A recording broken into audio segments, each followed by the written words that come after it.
Because, like, we have a great example of a Viking Age cart. Yeah. From the Oseberg. Yeah, we ship have the burial. Oseberg cart. It's awesome. It's beautiful. It is not that. It is not. Hey YouTube, welcome to our channel. My name is Yelena. And my name is Bjorn. And this is Vikings React. Have you ever been watching a TV show about Vikings and wondered what is true and what is not? Well, we're going to take a look at some TV shows and give you a little bit of an insight about how things would have been back in the Viking Age. So you're probably wondering, who are we to say anything about this? So we both do Viking Age reenactment. We're part of a group called Draugr Vinlands. And we've been doing it for a number of years. What, you've been doing it for? I want to say about 3 Yeah, and years? I think 3 years for you. And I've been doing it for like 7. And beyond that, I studied Viking history in college, and I'm obsessive about it, so. I learned from this guy. Yeah. Yeah. So anyways, that's why we can talk a little bit about the actual historical value of the show and what's portrayed. Because we are learned. So today we're going to be starting with the first episode of the 6th season of Vikings. And we used to actually watch this show. Yeah. I think you made it through the first 3 seasons. Yeah, I think I stopped sometime during season 4. I stopped watching because I remember the last scene was some kind of ritual that they were doing, and there was all kinds of just like people painted white and had all kinds of weird extravagant makeup, and Lagather's hair was just like shaped like a bird's nest, and there was an owl, and I don't know, I got scared and confused, so I cut my losses after that. So full disclosure, we haven't watched the show since, so we're actually walking into this a little bit blind. We don't know exactly what's happened with the characters in the last couple of seasons, but we know everybody. I'm assuming we can pick up. Yeah, sure. And just talk about the historical accuracy of it, where it's gotten now. Or lack thereof. I'm curious. Can't wait. Could have gotten worse or could have gotten better. Yeah. So I think that the way that we can do this is we're going to watch the episode, and we haven't seen this just yet. So whenever we see something that we feel like we should talk about, whether to commend the show for its historical accuracy or talk about how inaccurate something is, we're just going to hit the pause button and talk about it.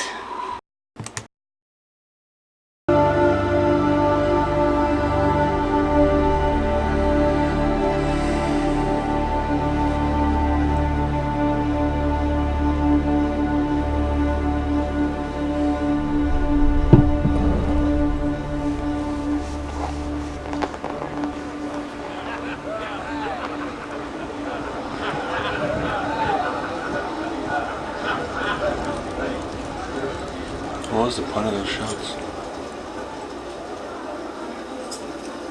To show the progress of the travel. Did he like... Why is that one-eyed idiot staring at me all the time? Did he like go down through Constantinople and then up to Kiev? Or that just seems like an... Kiev is in Ukraine. Mm-hmm. They're in Norway, I think, right? Norway, Kattegat, or Denmark. They've been kind of ambiguous with that, I think. Can't remember. Anyways, Kiev is in modern day Ukraine. Mm-hmm. So the point of those shots were just to show that he's a really bad navigator, because it seems like he went down into the Black Sea and to Constantinople, to the eastern lands. Yeah. And then back north to Kiev. So either he went a really roundabout, unnecessary route, or he just completely went past it and was like, oh, and then they had to go back up. Maybe he wanted to see more of the world.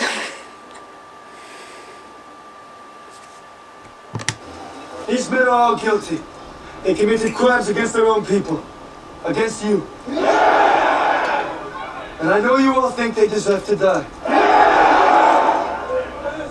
But there's something far worse than death. Far worse. I will banish them for life.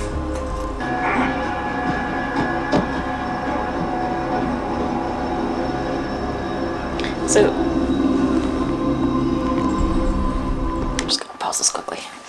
Do we know of any instances of that ever happening in the Viking Age? Oh yeah, outlawry. Yeah. Yeah, so outlawry was a pretty common, not common, but it was a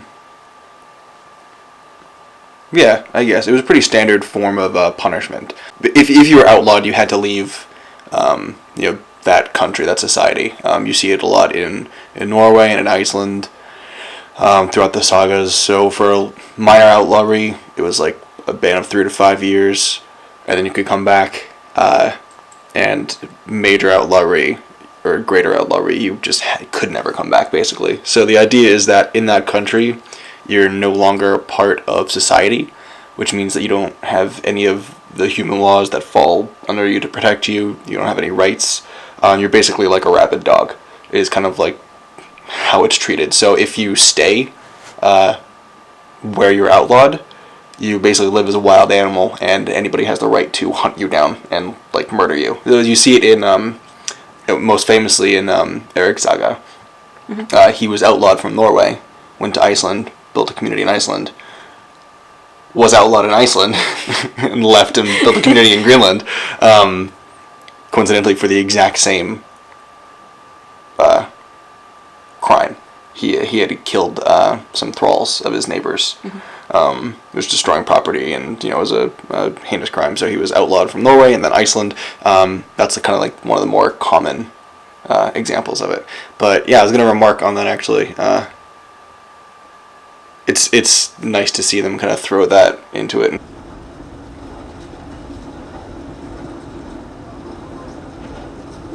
Those grandma's curtains. Mm-hmm. What is the design based on? It just looks like flowers.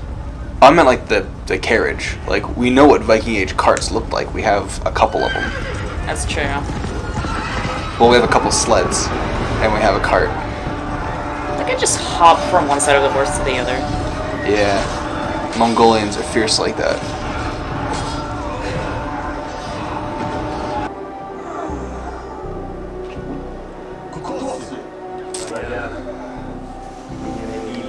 Oh, they're the Vikings.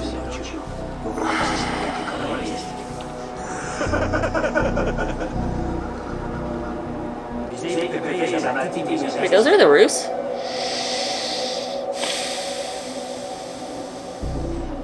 I thought they were Mongolians. They look like Mongolians.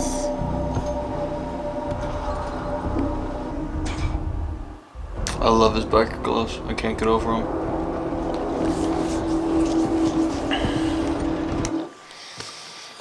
So these guys don't look like the Rus. Nope. So, yeah. Yep. They don't. Costuming has been a really big problem throughout this entire show, and for like many shows. I don't understand why, because like a Viking outfit or like a Rus outfit, they're simple to do. They're very simple to make. They're very simple to make. It's basically all squares and triangles. Yeah, pretty much. Yeah, in terms of like the patterns and everything. Yeah. And like it's such little it requires so little effort to make it look right. And yet they do this. I guess I'm mostly just like confused about the fact that they look like they're Mongolians. They don't. You have to look at the outfit as cool as it is, but it does not look like a Russian Viking. Yeah, it is. There's no historical connotation to these outfits, and it really bothers me because it adds so much to a show when like they look the part. Yeah. And yet they refuse to acknowledge any kind of like historical basis for clothing or like outfitting. And like we have a lot of examples of it. We have a lot of examples of it. Yeah. And there's nothing that's right about any of it. It's upsetting. I mean, I remember in the first season, it was actually, they did pretty well in the first season when it came to the outfits. Well, I mean, it wasn't spot on accurate, but it was way closer than what this is. It was more simplified as far as I can remember. Yeah. Yeah. But like, I mean, Vikings. it was simplified for the show. Like, it still isn't accurate. I do feel like a lot of it really comes from them wanting to create something that just looks cool on screen. But when you look at an actual Viking outfit, just in general, it's so much simpler than what you see in the show now. Yeah, and like you can still like take those examples and dress them up and make them like elaborate and and ornament and stuff like that without diving into this area of making me cry.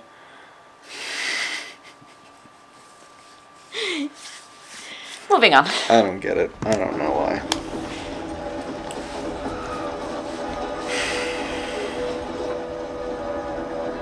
Yeah, what is that cart? It's nothing. It's like they took like a 16th, 18th century cart, you know, like they show in like the old shows that like you carry people around and have like the 8 people just like walk you around town and like you hold your nose. Yep. And all like as you go through like all the poor districts, it's like that but just on wheels, and like there's no reason for it. Because like we have a great example of a Viking Age cart. Yeah. From the Oseberg. Yeah. We Ship have the burial. Oseberg. It's awesome. It's beautiful. It is not that. It is not.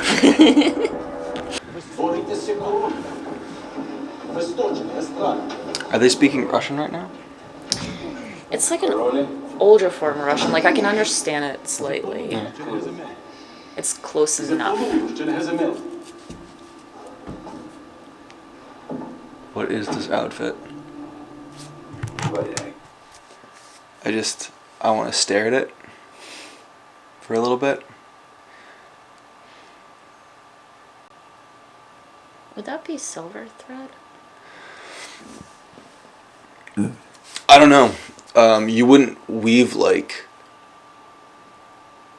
a cloth with Like a silver whole, thread. Yeah. like a whole outfit. Yeah. Although we do have the examples of silver and gold thread, I think, being used in some clothing. Yeah, for ornamentation. Right. And also for the the tablet bands that they use to like decorate the trims of their clothing. They'd use silver and gold thread for the weft. Right. But not A whole to make outfit. the swath of the swath of cloth. That might be supposed to be like printed silk. Oh, maybe. Possibly. It's just very shiny. It's very shiny. And nothing historical about it.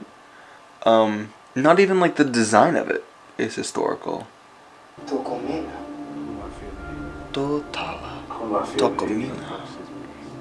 I do appreciate their use of languages. I think they're using like an old form of like Icelandic. Could be. What do they call you? Ooh, accent shift. My name is Ivar. Oh, look at that. Because they're talking the same language. Call me. Now it's English. Ivar the Bonus.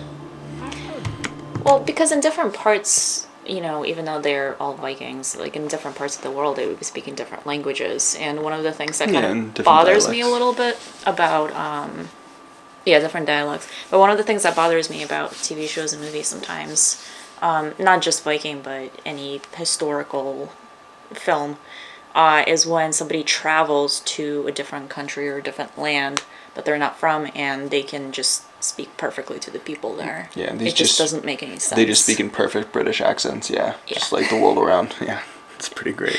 Basically. So I do appreciate their use of the different languages here. Yeah, I just wanted to pause really quickly because he just introduced himself as Ivar the Boneless, and I just want to talk about the historical basis of that name, where there's multiple opinions on what Ivar's name was actually historically. So one of the main camps is Ivar the Boneless, and I think either it might have been because he was a cripple, There's another theory that like he was very like dexterous and like very quick in combat, so he could move and like parry and dodge blows like attacks as if he had no bones in his body. It's like a little bit of a stretch, I think. There was also one saying that like that was the name given to him by his enemies, like in England. So it was a way to almost call him impotent, like he couldn't get a boner. So he was like boneless, like this guy. Well, I should always get 2 of those. The other thing is that I don't remember the exact Latin words, but they actually think it might have been a mistranslation of his original title, which in the original Latin would have been Ivar the Detested. Mm-hmm. I mean, like basically Ivar the Hated, because he was supposedly such a cruel, harsh person in battle, you know. So they just despised him, and he was just like feared among all the English. And I think that makes way more sense than anything else. Yeah, I can totally see that. Yeah. I mean, to be fair, in the show he has basically 3 of those qualities. Yeah. He's a cripple. He can't get a boner. And he is very ruthless in battle. Yeah, so they kind of like take all of those examples. The boneless. Your fame has traveled along the Silk Road. Like honey. Quick thing. Also appreciate the axe. I actually can't remember in the past seasons. I do know a lot of people have swords when they go into battle. I don't know how many axes we've seen in this show. I think they've been a fair amount. You think so? I think so. Like sometimes they'll like dual wield like axe and sword. Okay. Sometimes, I don't know. Which also doesn't make as much sense. Well, you know, shields are a thing, but so are helmets, you know. Very true. Yeah, in the battlefield in the Viking Age, you are more likely to see somebody with an axe and shield than a sword and shield, because... Or even like a spear. Like or spears, even a spear. Spears were huge. Yeah. Yeah, swords only became really like a common thing in the much later Viking Age. Originally, the steel quality in Scandinavia wasn't super great, and then later on they actually imported a lot of blades from Frankish soil. You want to retire and disappear. The most famous shield made in all of Scandinavia. In the world? In the world. Well, in the future you become a simple farmer. Just a forgotten and private person. Yes. That is what... Can we talk about his face tattoo really quickly? Yeah. That would not have happened. No, there's no example of Vikings with tattoos, and I say that having Because you were Viking tattooed. tattoos. Yeah, no. There's no mention of it in the sagas or in any history textbook or any chronicle talking about the Vikings. They're never described as having tattoos or being marked with any ink or paint or anything like that. The only example that we have of that comes from like a single sentence from Ibn Fadlan, who was a Muslim missionary from Iran who went up to Kiev. To Kiev, basically, yeah, to stay with the Rus Vikings, and he described them as like being painted in like a blue or green like pigment from like the tips of their fingers up to like their necks and stuff like that. And like the Arabic word for it, I think paint and tattoo is like the same is what I've heard. I don't know Arabic, so I wouldn't know. And then the same with the color too, is like blue or green it could mean. Yeah, the one body modification that we know of was the filing of teeth. They would essentially put what was it, 2 or 3 that Skál had? Something like that, yeah. Yeah, grooves in the teeth that could be filled in with some kind of blue ink. Yeah. Almost, and we only have one example of that currently. Yeah, I don't know how many, but it's not prevalent at all. Yeah, so there's no way to tell how prevalent that was. And that's the problem with, archaeology as a historical example. You know, it's one distinct find. You know, we can't really say for sure if it was like widespread just because we have one example. It could have just been like a coincidence that the one person who happened to file his teeth was survived basically to modern day. He could have been the one dude who was just like, I'm gonna file my teeth because it's cool, and everyone was like, do you? Yeah. But yeah, that's still an important kind of note to make about body modifications. Yeah. Mm-hmm. I think it might have been season 3. There was like a berserker on the show who was like super short-lived. Like real short-lived. And he went after Bjorn. Oh. I think he had his teeth filed. I think so. And he like came at him with an axe and like didn't say Yeah. a thing. And like he just had like some ring. Your phone's going off. That would be the food. Yes. We just got Chinese food, so we'll be right back.